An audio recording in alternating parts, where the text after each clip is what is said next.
আমি যখন নাটকে কাজ শুরু করেছি, তারপর সেখান থেকে ব্রেক নিয়ে ওটিটিতে গিয়েছি। অনেকেই বলেছে কেন করছি এটা, আমি নাটকেই ভালো ছিলাম।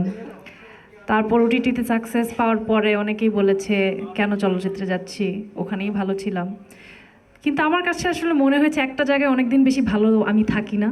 আমার নতুন নতুন চ্যালেঞ্জ নিতে খুব ভালো লাগে এবং আমার মনে হয় যে সবসময় নিজেকে কিভাবে নেক্সট লেভেলে নেওয়া যায়, কিভাবে আরও নিজের কাজের ব্যাপ্তি বা নিজেকে পুশ করে এমন জায়গায় নিতে চাই যেখানে আমার মনে হয় যে আচ্ছা ঠিক আছে, আমি আমার সর্বোচ্চ চেষ্টা করেছি আমাদের ইন্ডাস্ট্রিতে ভালো কোনো কাজ করার। তো সবসময় এটাই আমার ধ্যান জ্ঞান, এটাই আমার থাকে ভাবনা।